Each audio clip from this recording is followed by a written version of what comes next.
भाई वो 2 सवाल करूंगा आप लोगों से और उन 2 सवालों के जवाब से पूरी कहानी खुल जाएगी। ठीक है जी। कितने लोग एक्साइटेड थे कि मयंक यादव का रिहैब हो रहा है, मयंक यादव का कमबैक होने वाला है, वही मयंक यादव जो कि लगातार 150 की रफ्तार से गेंदबाजी करता है। कितने लोग एक्साइटेड थे भाई उसको देखने के लिए? थे ना बहुत लोग। और जब मयंक यादव ने गेंदबाजी करना शुरू की तो उसकी 150 वाली रफ्तार 135 140 पर आ गई। ये सोचकर कि कितने लोग आश्चर्य में थे? सभी लोग होंगे भाई। लखनऊ सुपर जायंट्स वाले जो लोग हैं ना, लखनऊ सुपर जायंट्स के जो फैंस है भाई, बुरा मत मानना, मयंक यादव को बर्बाद कर दिया तुमने। ठीक है, अभी तो कम से कम इस बात को कहा जा सकता है भाई मयंक यादव फिर से चोटिल होकर के आईपीएल से बाहर हो गए। ये तो खबर पुरानी हो गई, लेकिन फिर से चोट लगी कैसे मयंक यादव को, इस पे इनसाइड स्टोरी है। डिटेल में सारी बातचीत करेंगे। स्वागत है भाई लोगों आप सबका। जितने भाई लोगों ने अभी तक चैनल को सब्सक्राइब नहीं किया, प्लीज सब्सक्राइब कर लो यार, नोटिफिकेशन बेल प्रेस कर लेना। भाई देखो, सब्सक्राइब करने के लिए इसलिए कहता हूं क्योंकि यूट्यूब का डेटा बताता है आप लोग वीडियोस तो देखते हो है ना, लेकिन सब्सक्राइब नहीं करते। तो भाई जब वीडियो देख रहे हो तो सब्सक्राइब भी कर लो भाई, कितनी देर लगेगी। और नोटिफिकेशन बेल जरूर प्रेस कर लेना ताकि जब कभी भी बड़ी खबर आए, बड़ा अपडेट आए, तो आपको सबसे पहले पता चल जाए। ठीक है जी। इस वीडियो को लाइक कर दो प्लीज और टेलीग्राम चैनल से जुड़ जाना। इस वीडियो के डिस्क्रिप्शन में, कमेंट सेक्शन, दोनों जगह पर आपको उसका लिंक मिल जाएगा। सारे अपडेट सबसे पहले आपको टेलीग्राम चैनल पर मिलते हैं। अब बात करते हैं मयंक यादव को जो जिस तरीके से बर्बाद किया गया ना, उसको जिस तरीके से चोट लगी है, उसके बारे में क्या इनसाइड स्टोरी निकल करके आई है।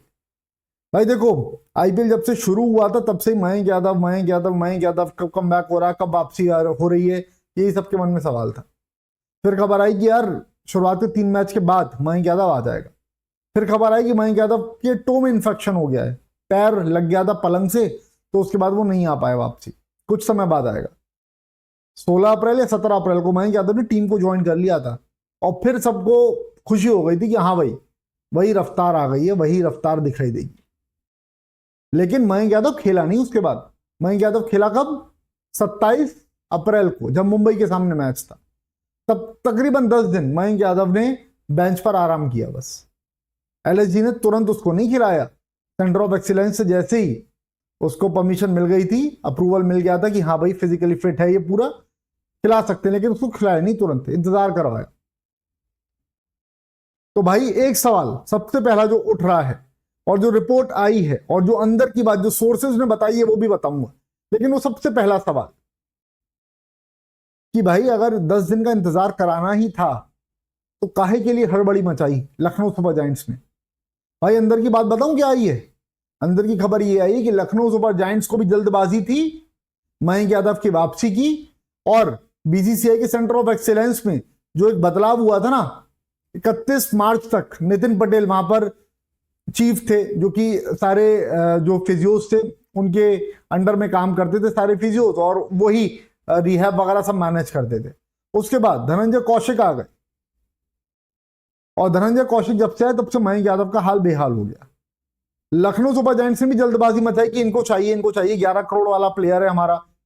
भाई शुरुआत में इनको भी दिक्कत थी, इनके पास कोई और पेसर नहीं था। आवेश खान चोटिल था, आकाशदीप चोटिल था, मयंक यादव चोटिल था, तो ये चाह रहे थे जल्दी से जल्दी आ जाए। बट इनकी हड़बड़ी और सेंटर ऑफ एक्सीलेंस की नेग्लिजेंस सामने आई है। इसके जो रिपोर्ट छपी है, जो सोर्सेज बता रहे हैं वो ये कि जब कभी भी कोई भी खिलाड़ी कमबैक करता है, मयंक यादव का रिहैब कब शुरू हुआ था बताओ जरा? अक्टूबर नवंबर में, जब बांग्लादेश के खिलाफ सीरीज खेली थी, है ना। उसके बाद तो वो चोटिल हो गया था, साउथ अफ्रीका सीरीज में भी नहीं खेला वो, इंग्लैंड सीरीज में भी नहीं खेला, और उसके बाद वो अब दिखाई दिया डोमेस्टिक क्रिकेट में भी नहीं खेला था। तो इतने लंबे समय तक अगर किसी खिलाड़ी का रिहैब होता है तो खाली 10 से 12 बॉलिंग सेशंस पर तय नहीं कर लिया जाता कि खिलाड़ी कितना फिट है। 10 से 12 बॉलिंग सेशंस किए थे मयंक यादव ने सिर्फ और सिर्फ, उसमें भी फुल इंटेंसिटी वाले बहुत कम सेशंस थे, और मयंक यादव को फिट डिक्लेयर कर दिया गया एनसीए की तरफ से, बीसीसीआई के सेंटर ऑफ एक्सीलेंस की तरफ से। सोर्सेज ये बताते हैं कि भाई बीसीसीआई का नेग्लिजेंस रहा यहां पर, मतलब सेंटर ऑफ एक्सीलेंस का, और लखनऊ सुपर जायंट्स की हड़बड़ी रही, जिसके चलते मयंक यादव को दोबारा से स्ट्रेस मतलब उनको बैक में तकलीफ हुई और उसकी वजह से बाहर जाना पड़ा। सोर्सेस जो कि बहुत क्लोज्ड हैं सेंटर ऑफ एक्सीलेंस के, वो इस बात को भी बोलते हैं कि यार मयंक यादव का बॉलिंग एक्शन चेंज क्यों नहीं करवाया गया थोड़ा भी। मयंक यादव को वो जो पेस जनरेट करता है वो हाइपर एक्सटेंशन जो उसकी एल्बो और एल्बो की वजह से मिलता है उसको, वो पेस है। लेकिन मयंक यादव की बॉडी लैंड होने के बाद एक ही डायरेक्शन में मूव करती है, जो कि बहुत डेंजरस है। सोर्सेज बोलते हैं कि ये उस तरीके से मान लो आप जैसे कि 150 की रफ्तार से कोई कार चल रही हो और अचानक से वो एक डायरेक्शन में मुड़ जाए। मयंक यादव के साथ में वो हो रहा है, इसी वजह से उनको बार बार इंजरी हो रही थी। तो क्यों उनका एक्शन चेंज नहीं करवाया गया? और भाई देखो, मयंक यादव की जब कमबैक हुई थी, जब मयंक यादव वापसी गेंदबाजी करने लगा था, है ना, जब वापसी हो गई थी, तब वो रफ्तार तो दिख नहीं रही थी, रफ्तार में तो कमी आई थी। भाई बंदा रिहैब करके आया है, ठीक है जी, पूरी तरह से फिट है तभी बंदा आया है, ठीक है जी, तो उसकी रफ्तार तो वही होनी चाहिए ना। उसकी रफ्तार कम कैसे हो गई? या तो पूरी तरह से फिट नहीं था जब वो आया है, क्योंकि बॉलिंग एक्शन में भी कुछ चेंज नहीं हुआ है। बॉलिंग एक्शन अगर उसका चेंज करवाते आप तो मान सकते थे कि भाई बॉलिंग एक्शन की वजह से स्पीड थोड़ी सी कम हो गई हो, या वेरिएशन बहुत ज्यादा वो कर रहा हो, बहुत ज्यादा स्विंग विंग के चक्कर में जा रहा हो, इस वजह से उसकी स्पीड कम हो गई हो। लेकिन ऐसा कुछ तो था नहीं। मयंक यादव का वही बॉलिंग एक्शन, मयंक यादव की वही गेंदबाजी। हाँ भाई, ऑफ कटर्स वगैरह थोड़ा ज्यादा फेंक रहा था, बट फुल ट्रॉट वाली गेंदबाजी भी तो की ना उसने। 140 से ऊपर गेंदबाजी नहीं हो रही मयंक यादव की, हर कोई इस बात को लेकर आश्चर्य में था। तो सवाल सबसे बड़ा यही खड़ा हो रहा था कि यार इस तरह का नेग्लिजेंस सेंटर ऑफ एक्सीलेंस की तरफ से क्यों किया गया?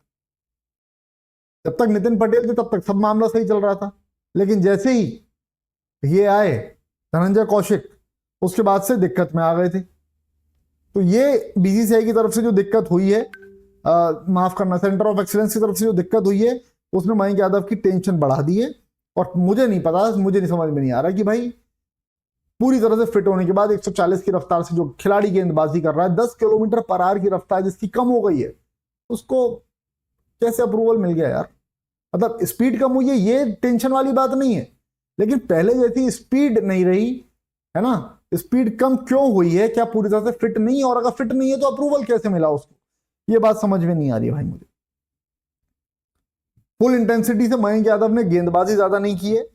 बताइए जा रहा था कि मयंक यादव ने जो गेंदबाजी की है वो 80%, 85%, 90% फिट होकर गेंदबाजी कर रहे थे, 100% वो फिट नहीं हुए थे। ये बात सामने निकल करके आ रही है। उनका वर्कलोड जो है उसको ठीक से मैनेज नहीं किया गया, या फिर आईपीएल में जल्दबाजी करते हुए उनको वापस लेकर के आए। अब एक और बड़ी खबर सुन लो साथ साथ, जितने लोग यहां तक आए हैं उनको एक खबर मिल जाएगी। लखनऊ सुपर जायंट्स अगले सीजन में इनको रिलीज कर देगा, रिटेन नहीं करेगा मयंक यादव को। भाई 11 करोड़ रुपए दिए हैं, है ना, उसमें खिलाड़ी आपका मैच ही नहीं खेल रहा है, खेल ही नहीं पा रहा है वो, तो क्यों उसको रखेंगे अपने पास में? तो ये अंदर की खबर निकल करके सामने आ रही है, जो सारी चीजें बता रहे हैं। और दिक्कत इनकी गेंदबाजी अब हो गई है, और उस तरह की रिदम मयंक यादव में नहीं दिखाई दे रही थी जो कि चोट लगने के पहले दिख रही थी। तो जी अब आप लोगों से छोटी सी रिक्वेस्ट करूंगा, प्लीज इस वीडियो को जल्दी से लाइक कर दो, चैनल को सब्सक्राइब कर लो प्लीज, नोटिफिकेशन बेल प्रेस कर देना। अंदर की खबर जो थी, इनसाइड स्टोरी जो निकल करके आई थी, जो मुझे पता चली, वो मैंने आप सबको बता दी है। टाइम्स ऑफ इंडिया में भी एक खबर छपी है, आप लोग जाकर के पढ़ सकते हैं, देख सकते हैं। ठीक है जी, thank you so much for watching, bye bye, see you, take care, love you all. Please subscribe कर लो चैनल को, नोटिफिकेशन बेल प्रेस कर लो, और टेलीग्राम चैनल से जरूर जुड़ जाना। इस वीडियो के डिस्क्रिप्शन और कमेंट सेक्शन दोनों जगह पर लिंक है, क्रिकेट से रिलेटेड सारे अपडेट्स आपको सबसे पहले वहां पर मिल जाते हैं। Thank you so much, bye bye, love you all.